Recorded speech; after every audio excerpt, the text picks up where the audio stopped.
নমস্কার বন্ধুরা, আজ আর আমি আপনাদের কোনো কবিতা বা কাহিনী শোনাবো না।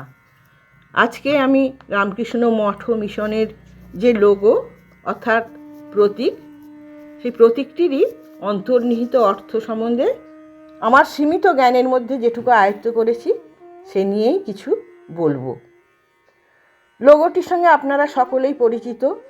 সেখানে দেখা যায় তরঙ্গায়িত জলরাশির ওপর প্রস্ফুটিত পদ্ম, তার পিছনে হংস, উদীয়মান সূর্য, সমগ্র চিত্রটি সর্পবেষ্টিত। প্রতিটি প্রতীকেরই বিশেষ অর্থ আছে। যেমন তরঙ্গায়িত জল কর্মযোগের প্রতীক, পদ্ম ভক্তিযোগের প্রতীক, উদীয়মান সূর্য জ্ঞানযোগের প্রতীক এবং রাজহংস পরমাত্মার প্রতীক। এই ছবিটির অর্থ হলো কর্ম, জ্ঞান, ভক্তি এইসবের মাধ্যমে আমরা পরমাত্মার দর্শন লাভ করতে পারি, আধ্যাত্মিক চেতনার উন্মেষ ঘটে। চার যোগকে একত্রিত করে রেখেছে যে সর্পটি, তা হলো রাজযোগের প্রতীক বা কুলকুণ্ডলিনী। এটি সম্প্রীতির বার্তাও বহন করে। আমরা জানি আত্মা নিত্যবস্তু হলেও আমরা কিন্তু তাকে দেখতে পাই না। কিন্তু এই চার যোগ অর্থাৎ কর্ম, জ্ঞান, রাজযোগ এগুলো সব একত্রিত হলে লাভ হয় ব্রহ্মজ্ঞান। এই ব্রহ্মজ্ঞানের মধ্য দিয়েই আমরা আত্মাকে অনুভব করতে পারি বা আমাদের আত্মদর্শন হয়।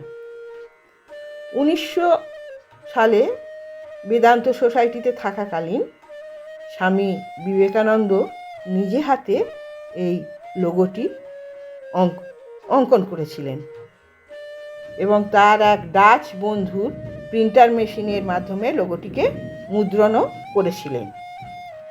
প্রতীকটির নিচে লেখা আছে আত্মেন মোহনং জগদ্ধিতায় চ, অর্থাৎ নিজের মুক্তির জন্যে এবং বিশ্বের কল্যাণের জন্যে।